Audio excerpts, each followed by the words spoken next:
Hello everybody, welcome to Paul Vicary Fishing. Have you ever thought about starting your own fishing channel? Well, watch this video and I'll give you 5 tips to get started.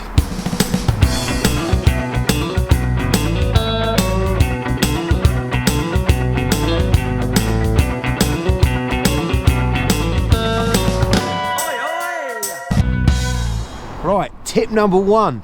Do you really want to do it? And why are you doing it?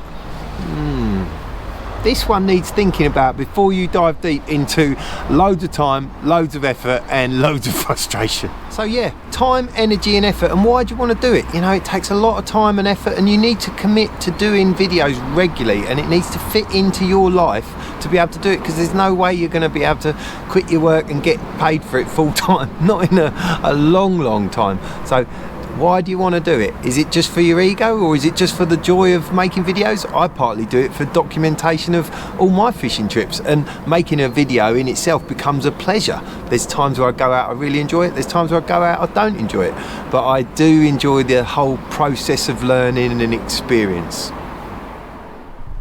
Point number 2 is equipment, and what equipment you'll need, and not having your cameraman in the background. I'm bloody working with amateurs, it's ridiculous. So yeah, equipment. The first thing you need is a camera. I mean, we've all got smartphones these days and they do a great job, but to be honest, a GoPro and a tripod is much better. I've got a GoPro Hero 9, it's got a media mod around it and a microphone, because sound really makes a difference. What you get on the GoPro on its own is okay, but you know, when it's windy and this, that and the other, and the versatility as well with a GoPro, you can put it underwater, you can just do more stuff with it. It's in 4K, it's a lot better than your phone. Plus you'll find with your phone, when I started off on your phone, it gets so bogged up with data. You can get bigger sims, but before you know it, in one video you can use up all your phone's data, and then you're in all sorts of problems. So on the subject of equipment, if you're spending your hard-earned, don't be shy of going on Facebook Marketplace, because you know, the money you're getting from this, you're not going to be pouring back in, it's going to be coming out of your own pocket. So do it on the cheap if you can.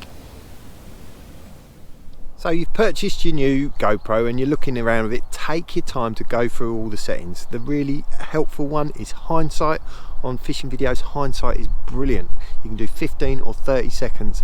I do run 2 cameras side by side on my phone, and if you do 30 seconds you can scroll between them on your phone, or you get a remote. But the hindsight, so it records the last 15 seconds, so bites and strikes and stuff like that, makes a massive difference. The other one is stabilization boost. It helps so much for your shots, because I'm just holding this in a bank stick and it just takes the wobble off it. But just take your time to play around with all the settings. There's zoom and all sorts of other, cinematic and steady and activity, and just each GoPro has different settings. But yeah, go through all the settings, take your time. Tip number 3, if you want to start a fishing YouTube channel: editing. This one is a tough one. You might think you've made a good film and can't wait to release it and everybody's going to love it, but you've got to make it watchable. You've got to cut all those little bits out and all those horrible bits that aren't right, and add some music and all these other gizmos and gadgets that you want to make it look beautiful, and it takes forever.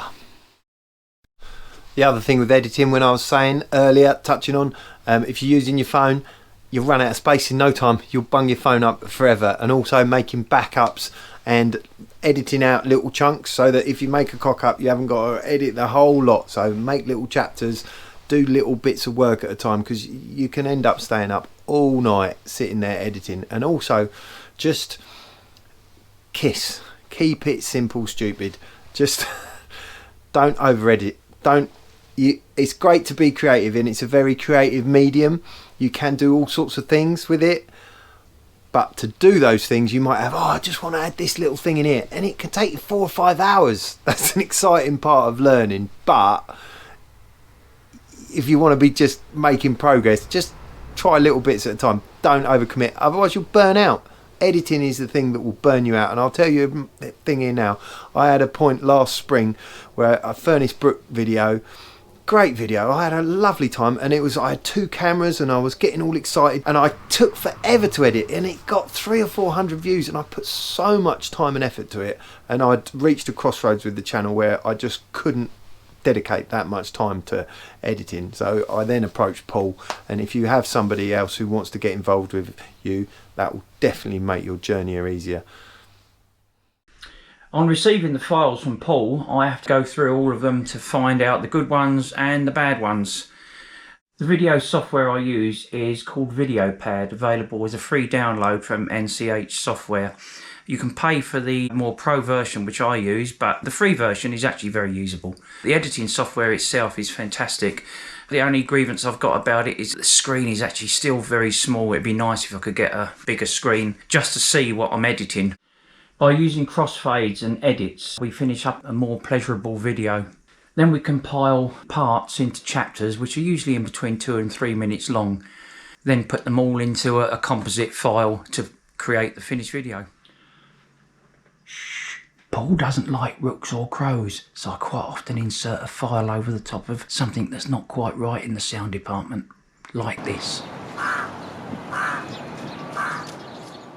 Tip number 4, if you want to start your own fishing YouTube channel. Planning. Piss poor planning, no. Perfect planning prevents piss poor preparation. What is it? Piss poor planning. Anyway, I should have done more planning. That's a classic example. So think about the shots you want to make, the story you want to tell, how it's going to pan out. The videos that I make that I really struggle with are when I just go down the river and I've done loads of nice B-reel and set it all up, and then you don't catch anything.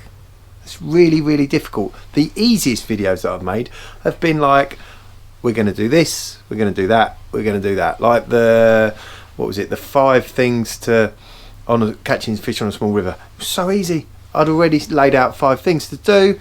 We knew what type of shots we were going to have. Away you go. So planning. If you've got an idea for a video, just start thinking about it. Say you want to go down your local lake and catch some carp off the surface, or whatever you want to do. Just start saying, okay, what would make my perfect fishing video? How would I want to watch it if I was sitting there as a viewer on YouTube? And that's a very important point, actually. Just think about yourself as a viewer, and when you're viewing it, sometimes when you're deep in the editing, you need to be able to step back and look at it as a viewer and not as an editor, and that is quite difficult to do.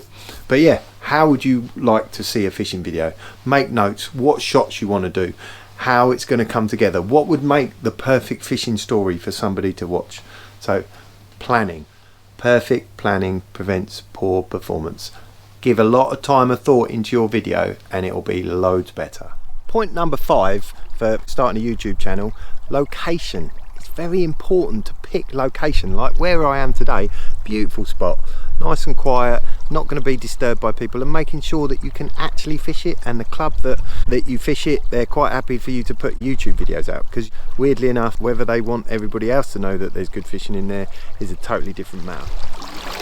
It's important to get your framing right, and if you're sticking it in the river, that wobble is the flow. All these things to think about, making sure your lens is nice and clean and not wet. Now I've got it wet.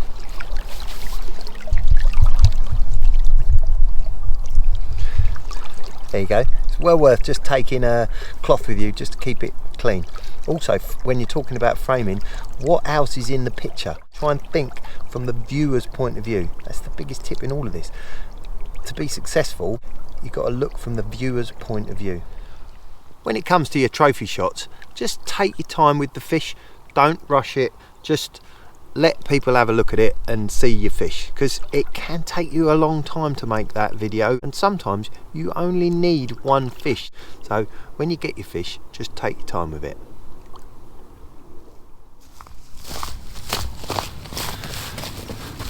When you're out and about making your videos and catching shots like this, think about the timing of it. Sunrises and clear skies and sunsets, they're only there for fractions of a second, and if during your day there's a bit of bright light, get as many pictures as you can when the light is right.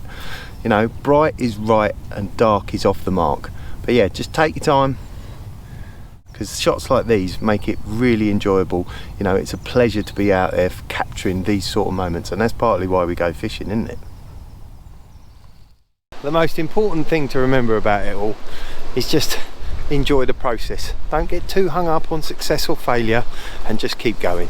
Just enjoy the video making, the films, the views, the fishing. You know, it gets you to some great places, makes you want to go fishing, and yeah. So I hope you've enjoyed this video, and I hope it helps you on your journey to start a YouTube fishing channel.